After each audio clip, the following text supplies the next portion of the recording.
Então, Confissão de Fé Batista, capítulo 22, sobre o culto religioso e o dia do Senhor. Como nós já expomos o primeiro parágrafo da confissão deste capítulo, hoje nós vamos por um parágrafo que é bem curto, parágrafo 2 do capítulo 22, mas é um parágrafo extremamente importante. Um parágrafo que vai apresentar o Deus Trino que deve ser adorado e sob a mediação do Senhor Jesus Cristo. Então vamos estar tratando nessa noite sobre a adoração legítima a Deus, o objeto da nossa adoração, o Senhor, e também que essa adoração precisa sempre ser mediada pelo Senhor Jesus Cristo. Não há culto, não há adoração sem que Jesus Cristo não seja o mediador. Então, o nosso Senhor Jesus, ele é aquele que faz a intermediação entre nós e o Pai, e Deus Pai. Então, e a Trindade, na verdade, como um todo. O Espírito Santo também é adorado, o próprio Logos Divino, o Filho de Deus, é adorado. Mas toda adoração ela passa pela mediação do Filho, de Jesus Cristo. Então, abram no capítulo 22, parágrafo 2º, o texto que diz assim: o culto religioso deve ser dado a Deus, o Pai, o Filho e o Espírito Santo, e somente a Ele, não a anjos, a santos ou a qualquer outra criatura. E desde a queda, não sem o mediador, nem na mediação de qualquer outro, senão de Cristo. Olha, esse parágrafo ele é repleto de informações importantes sobre Deus. Apesar de ser um parágrafo pequeno, né, vocês observaram aí na confissão de fé que ele se resume a 3 linhas. Né? Algumas confissões trazem o parágrafo em 4 linhas, mas é um parágrafo muito curto, poucas palavras, mas apesar de sua brevidade, ele traz afirmações que são altamente importantes para entendermos e realizarmos o nosso culto a Deus de forma correta. Eu quero analisar com vocês hoje todas as informações que são aqui apresentadas de forma direta no parágrafo 2. Observe inicialmente, meus irmãos, que o culto religioso é uma referência à nossa adoração, ao culto que nós prestamos a Deus. Esse culto ele pode ser visto como o culto que prestamos em nossa casa, o culto que prestamos no ambiente público, né, com a congregação reunida, o culto que nós realizamos como igreja do Senhor Jesus. Então, o culto religioso ele tem essa amplitude, ele tanto fala da esfera pública, congregacional, como também fala da esfera familiar, onde nós fazemos o culto, realizamos o culto com as nossas famílias, e até mesmo na esfera privada, o nosso culto pessoal a Deus. Então vejam bem, o culto religioso é a nossa adoração a Deus. Quem nós adoramos quando celebramos, quando cultuamos? Essa pergunta é respondida aqui no segundo parágrafo da confissão com a seguinte afirmativa: o culto religioso deve ser dado a Deus, Pai, Filho e Espírito Santo. Então, a primeira expressão aqui é que o culto ele é a Deus. Agora, ao Deus Trino, é preciso ilustrar aqui. Quando nós nos reunimos para celebrar a Deus e para adorar o Senhor, nós adoramos o Pai, o Filho e o Espírito Santo. Nós cultuamos o Pai, o Filho e o Espírito Santo. Esse culto não é um culto restrito ao Pai. Não é um culto que é dado somente àquele que elegeu todos os seus eleitos antes da fundação do mundo. Esse culto é prestado à divindade, a Deus, o Criador de todas as coisas. E esse Deus é o Deus Trino. É o Pai, é o Filho e é o Espírito Santo. Esse aspecto do culto é importante porque quando nós começamos a entender que não apenas Deus Pai é adorado no culto, mas também o próprio Salvador Jesus Cristo, que morreu na cruz do Calvário, também é adorado quando nos juntamos para celebrar a Deus. E da mesma forma, o Espírito Santo também ele é adorado quando nós nos reunimos. Isso é importante porque nós estamos declarando que o nosso culto é trinitário. a nossa percepção divina, bíblica, é que Deus, ele existe em três pessoas distintas: o Pai, o Filho e o Espírito Santo. E note que nós não estamos falando aqui em três deuses. A confissão diz: o culto religioso deve ser dado a Deus. Então não são a deuses. Observe, não estamos falando de uma pluralidade de deuses, mas a um só Deus. O culto religioso deve ser dado a Deus. Agora, quem é o Deus das Escrituras? Ele é um Deus tripessoal, ou seja, ele é um Deus que existe em três pessoas distintas. Ele é o Pai, ele é o Filho e ele é o Espírito Santo. Então não são três deuses, isso porque a essência divina é uma e a mesma em cada uma das pessoas, mas também não é uma única pessoa que se apresenta ora como Pai, ora como Filho, ora como Espírito Santo, como muita gente defendeu ao longo da história do cristianismo. Inclusive, essas foram algumas das heresias que foram repudiadas pela igreja cristã no princípio, na era dos concílios, e era uma heresia chamada de modalismo, sabelianismo, e essa heresia ela foi logicamente rechaçada. O cristianismo ortodoxo entende que Deus ele é trino, ele é Pai, Filho e Espírito Santo. Portanto, o nosso culto não pode ser restrito apenas a uma das pessoas da divindade, porque a divindade não é só uma pessoa. A divindade são três pessoas, é o Pai, o Filho e o Espírito Santo. Essa consciência, meus irmãos amados, ela é muito importante. Porque essa afirmação está lembrando você que quando você vai adorar a Deus em qualquer das esferas, pública, familiar ou privada, o seu culto a Deus deve ser voltado ao Deus Trino, ao Pai, ao Filho e ao Espírito Santo. Portanto, no culto a Deus você adora o Pai assim como adora o Filho, assim como adora o Espírito Santo. Você canta louvores a Deus o Pai, o Filho, mas também ao Espírito Santo. Então, ele é um culto ao Deus Trino, ao Deus que se revela em três pessoas. Então, mais uma vez, esse é um ponto importante porque nos livra do erro, um erro comum, inclusive, entre muitos cristãos, de adorar apenas uma das pessoas da Trindade, ou cultuar apenas uma das pessoas da Trindade.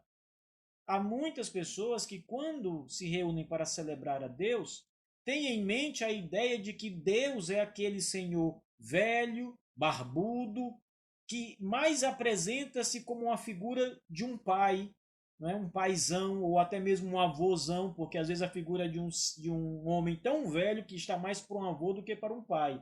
Mas a ideia, de fato, é que é um pai. Então, as pessoas acham e muitas vezes pensam mesmo que o culto deve ser prestado a este Deus, o Pai. Mas não, isso é um grande engano. Não há como dividir ou como separar as pessoas da divindade. Então, tudo que você dá ao Pai, você também dá ao Filho e ao Espírito Santo. Você não pode separar. Estas pessoas divinas, elas são inseparáveis. Você não consegue separá-las. Então, tudo que é para um é para as outras pessoas também. A mesma glória que o Pai tem, o Filho e o Espírito Santo também têm. O mesmo poder do Filho é o mesmo poder do Pai e do Espírito Santo. A essência da divindade é a mesma no Pai, no Filho e no Espírito Santo. Portanto, o primeiro ponto da confissão, no segundo parágrafo do capítulo 22, é nos lembrar que o nosso culto a Deus é um culto a um único Deus, mas que é trino e se apresenta em sua divindade em três pessoas: o Pai, o Filho e o Espírito Santo. E a confissão deixa bem claro: este culto deve ser prestado somente a Deus. Mais uma vez, nessa pequena colocação da Confissão de Fé de 1689, há uma referência à unidade divina, ou seja, a ideia de que Deus é um só e não três. Veja, o culto religioso deve ser dado a Deus, Aí depois, então, ele identifica as três pessoas, Pai, Filho e Espírito Santo. E depois ele volta a falar da unidade de Deus, quando ele diz, e somente a ele, e não a eles. Porque não são três deuses, repito, é apenas um Deus, o Pai, o Filho e o Espírito Santo. É uma triunidade de pessoas, mas um Deus em essência, um só Deus. Então, a ideia aqui é mostrar, meus irmãos, que a adoração ela deve ser exclusiva a Deus. Ninguém mais deve ser adorado, nenhuma outra criatura deve ser adorada. O culto deve ser dado somente a Deus. Essa é uma cláusula, uma observação da confissão de fé exclusivista. Não há aqui exceções. O culto é para Deus apenas e ninguém mais. Ninguém mais deve ser adorado ou cultuado.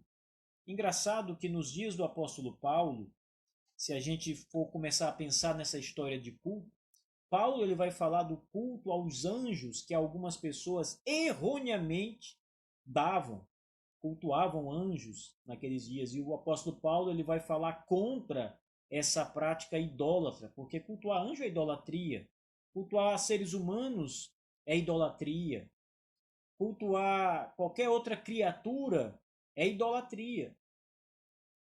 Culto deve ser dado apenas a Deus e somente, exclusivamente a Deus, a ninguém mais além dele.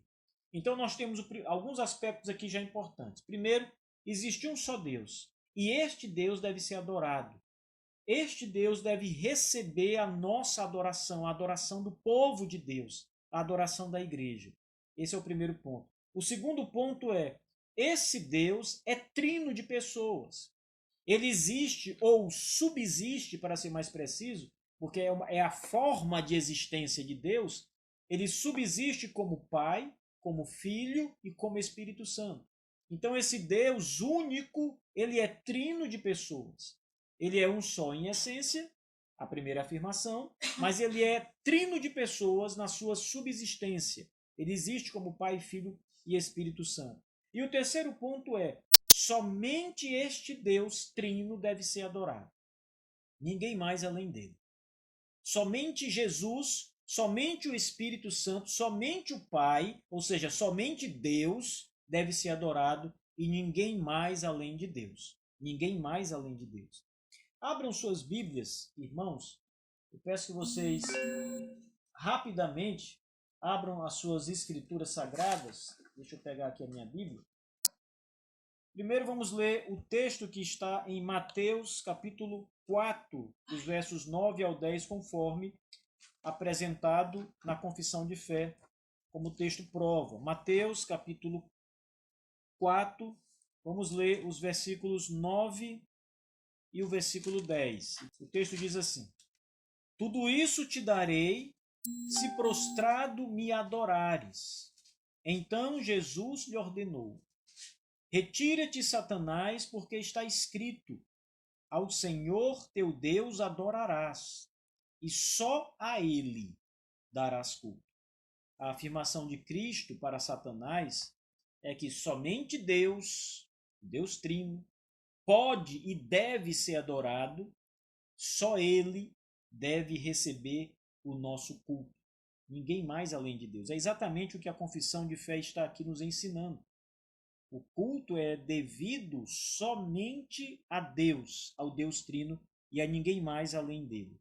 Agora vejam o Evangelho de João, capítulo 4 também. Vamos para o versículo 23 do Evangelho de João. O texto diz assim: Ouça, mas vem a hora e já chegou, em que os verdadeiros adoradores adorarão o Pai em espírito e em verdade, porque são estes que o Pai procura para seus adoradores. Nós temos aqui uma referência clara de que o Pai, que é uma das pessoas da Trindade, deve ser adorado. Mas nós vimos que a confissão também fala da adoração do Filho e do Espírito Santo. Abram mais uma vez em Mateus capítulo 28 agora, finalzinho do Evangelho de Mateus, capítulo 28, verso 19. O texto diz assim: Ide, portanto, fazei discípulos de todas as nações, batizando-os em nome do Pai, do Filho e do Espírito Santo. Essa fórmula batismal trinitária, ela é uma referência à divindade do Filho e do Espírito Santo ao lado da divindade do Pai. Os três são um e o mesmo Deus, somente Deus deve ser adorado, como nós vimos na primeira passagem.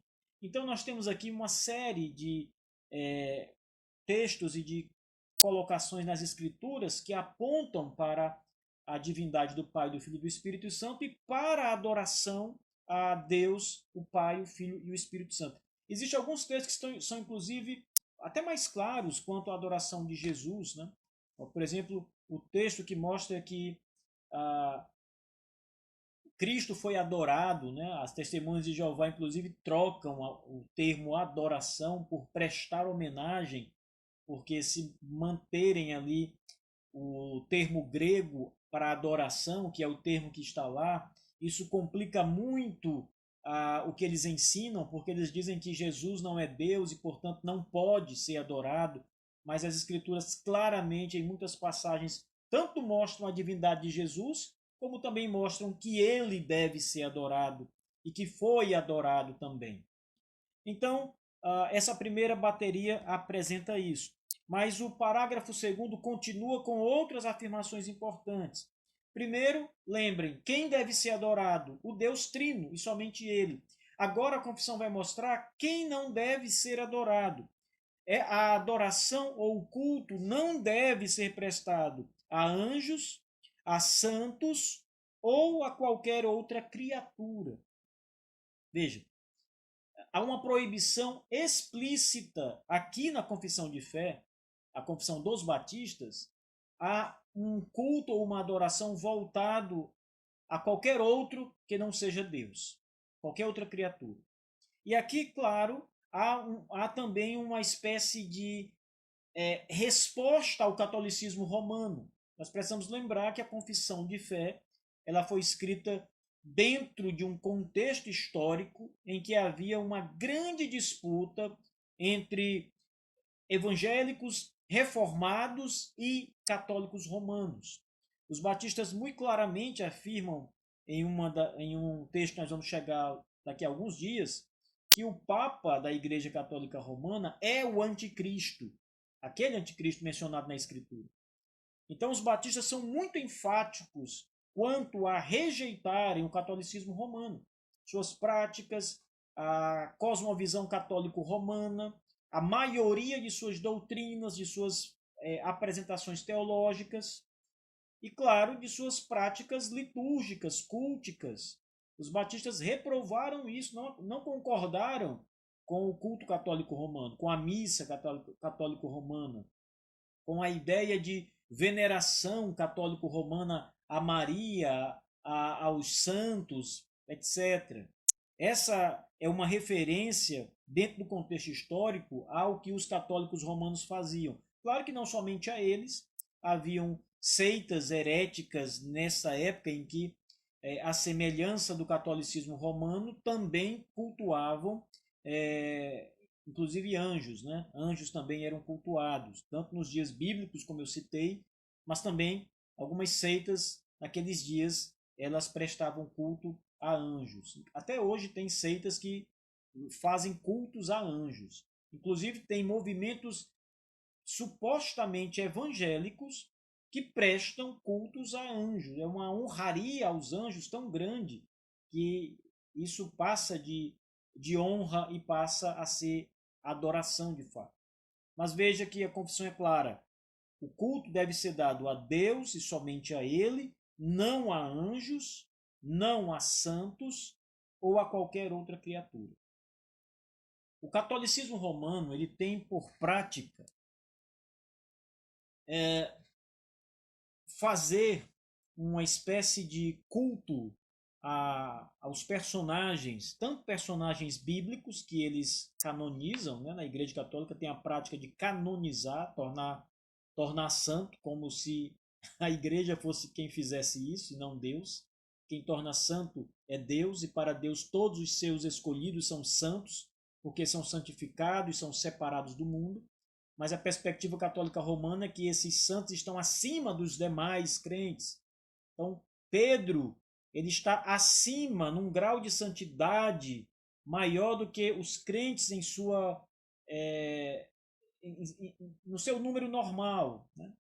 O número comum dos crentes. Esses homens estão num patamar mais elevado, são mais dignos do que outros, portanto devem ser, eles não usam a expressão adorados, claro, mas a prática é uma prática de adoração.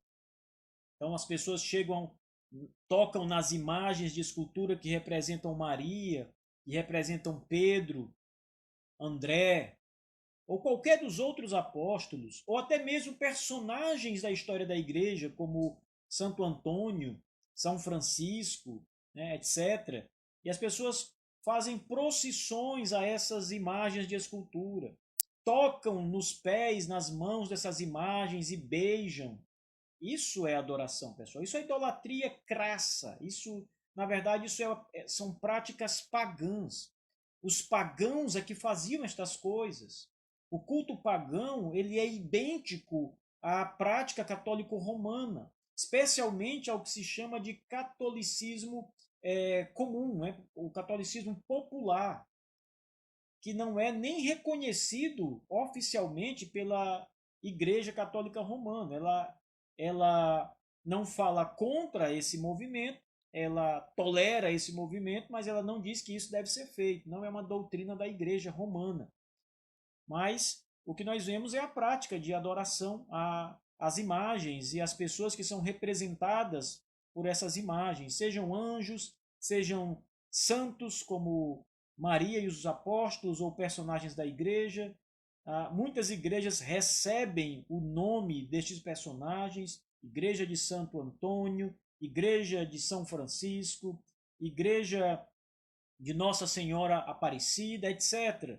Então essas personagens, que são seres humanos criados, recebem uma honra que de fato passa de uma honra que pode ser prestada entre os homens e passa a um nível de adoração. Não é também veneração, como eles chamam, realmente é uma adoração proibida nas escrituras sagradas.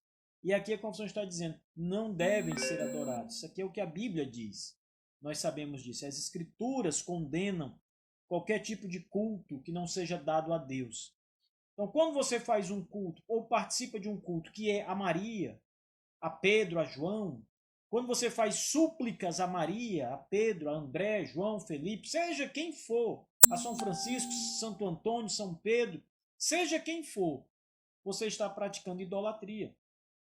Você está cultuando e adorando a criatura em lugar do Criador, que deve ser adorado e bendito pelos séculos dos séculos. Então, essa, claro, é uma prática que nós condenamos, e os batistas sempre condenaram essa prática. A prova está aqui nas confissões de fé. Jamais flertamos com a prática da idolatria. Num olhar histórico-teológico, os batistas jamais flertaram com a prática da idolatria. Pelo contrário, reprovaram com veemência o catolicismo romano e sua prática idólatra. Foi reprovada com muita veemência. Então, o culto não pode ser prestado a anjos, nem mesmo a santos ou a qualquer outra criatura. Olhe, por favor, Romanos capítulo 1, aí no Novo Testamento, versículo 25. Depois vamos passar para Colossenses capítulo 2 e o versículo 18. Veja como a reprovação a essa prática é muito clara na palavra de Deus. Romanos capítulo 1, versículo 25 inicialmente. O texto diz assim: eles mudaram a verdade de Deus em mentira e adoraram e serviram a criatura em lugar do Criador, o qual é bendito eternamente. Amém. Então perceba que o apóstolo Paulo vai reprovar aqueles que adoraram a criatura, ou seja, homens ou qualquer outro ser criado, e não o Criador. O Criador, deve ser adorado, mas foi rejeitado por muitos em detrimento de uma adoração à criatura. Agora vejam Colossenses, queridos irmãos. Vejam o texto de Colossenses capítulo 2, por favor, e o versículo 18. Você vai perceber que a repreensão permanece. Paulo escreve aos Colossenses capítulo 2, versículo 18, e diz: ninguém se faça árbitro contra vós outros, pretendendo humildade de culto dos anjos, baseando-se em visões, enfatuados, sem motivo algum, na sua mente carnal. E aí Paulo segue reprovando o culto a anjos ou a qualquer outra criatura. Então, o que os batistas estão aqui apontando é que o culto que é devido somente ao Deus Trino não pode ser prestado à criatura, seja homens santos, sejam seres celestiais como os anjos, ou mesmo qualquer outra criatura que exista. Nada disso, nada criado pode ser adorado. Só Deus pode ser adorado. É isso que os batistas estão aqui afirmando no segundo parágrafo. Note também que ainda há outras afirmações importantes. Esse culto que nós devemos prestar a Deus só pode ser oferecido por nós por meio de um mediador. Depois da queda, essa é a forma aceitável de se achegar a Deus para adorá-lo. O que é que isso significa, meus irmãos? Significa que ninguém pode adorar a Deus sem a mediação de Jesus Cristo, homem, o Filho de Deus. Ninguém pode adorar o Pai, o Filho e o Espírito Santo sem que essa adoração passe pela mediação de Jesus Cristo. Toda adoração que não passa pela mediação de Cristo não é recebida e é uma afronta a Deus. É uma espécie de afronta ao Criador de fato. É uma rebelião ao Criador. Você tentar se achegar à presença santa de Deus, você que é um pecador grandioso, se achegar na presença de um Deus santíssimo. Isso não pode acontecer. As pessoas que fazem isso não subsistirão. Por isso o culto ele passa por um filtro, por um mediador, que é o Senhor Jesus Cristo. As nossas orações, vocês já viram nas Escrituras, são sempre feitas em nome de Jesus. Foi assim que o Senhor Jesus nos ensinou a orar. Quando orardes, orardes assim. Então ele vai mostrar como modelo a oração do Pai Nosso, né? E nós vamos encontrar nas Escrituras que as orações devem ser encaminhadas em nome de Jesus Cristo sempre. Toda oração em nome de Jesus Cristo sempre.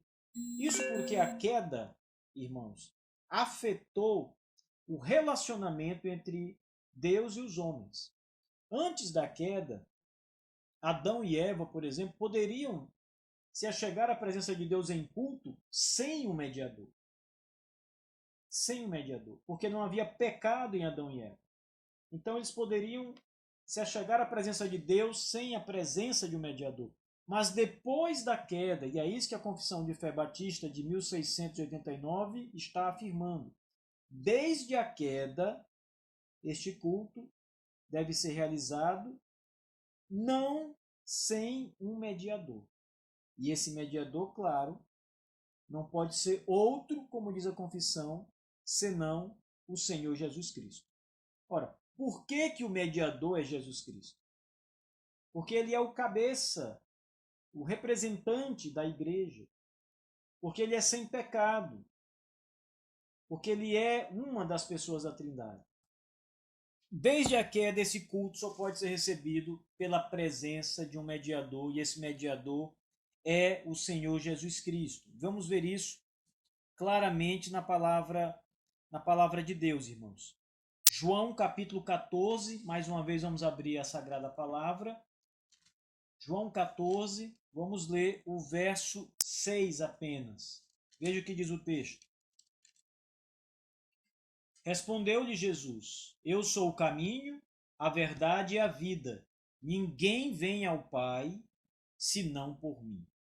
Essa é uma frase de Cristo que vai muito além do contexto cultico, mas também deve ser considerada no contexto cultico, porque ele é o mediador.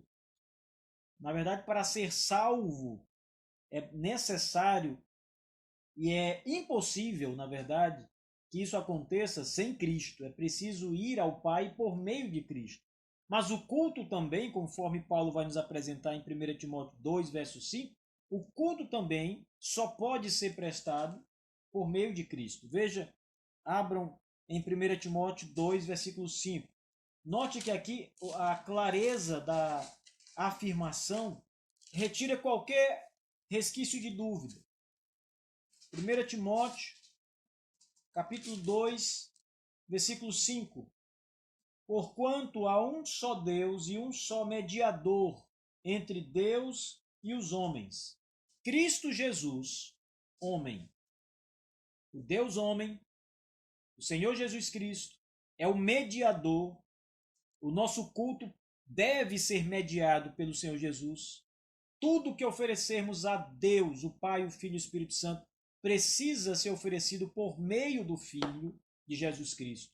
Ele é o mediador da igreja, do povo de Deus. Não há culto que chegue até o trono da glória de Deus sem que Jesus Cristo esteja mediando esse culto, esteja entre os adoradores e o Senhor adorado, o Deus adorado. Cristo é o mediador, é aquele que faz a necessária mediação por causa da nossa condição caída. Mesmo salvos, nós ainda estamos com uma natureza corrompida e somos pecadores e não podemos nos achegar diante da santidade absoluta de Deus e não ser destruídos, aniquilados. Então, é necessário adoração por meio de Jesus Cristo. O Senhor é o mediador do nosso culto a Deus. Não pode ser nenhum outro mediador. Maria não é mediadora do culto. Mais uma vez aqui, a Igreja Católica Romana comete inúmeros equívocos ao colocar Maria, mãe de Jesus, homem, como uma mediadora, como sendo uma santa que pode fazer a mediação. Na verdade, os católicos eles cometem erros terríveis aqui, porque eles não apenas colocam Maria como uma mediadora, mas eles colocam Maria como uma substituta na mediação. Cristo é retirado e Maria, então, passa a ser uma mediadora em lugar de Jesus. Outras vezes, a Igreja Católica comete o erro de colocar dois mediadores para que o nosso culto ou mesmo as nossas orações sejam atendidas. Seria algo do tipo: nós oramos a Maria, Maria então intercede por nós diante de Jesus, e Jesus intercede por nós a pedido de sua mãe diante de Deus, o Pai, o Filho e o Espírito Santo, a Trindade. É claro que isso é um absurdo e não está nas Escrituras, e muito menos pode ser provado pelas Escrituras. Há um só mediador, Cristo Jesus, homem, como diz a palavra inspirada de Deus. Maria não é mediadora. No sentido cultico, no sentido divino, Maria não é a mediadora da divindade. Nem poderia ser. Ela é tão pecadora quanto nós. Maria foi homem no sentido genérico de humanidade, ela foi um ser humano como nós. Então ela foi também acometida pelo mesmo pecado original que todos os homens foram. Ninguém está fora desse problema do pecado. Paulo diz: todos pecaram.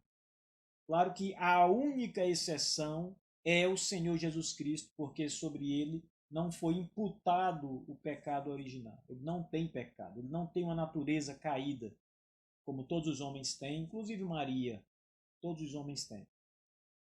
Queridos irmãos, então é isso. O parágrafo 2º traz essa apresentação do culto culto a Deus, o culto ao Deus Trino, somente a Ele, mediado por Jesus Cristo e somente mediado por Jesus Cristo.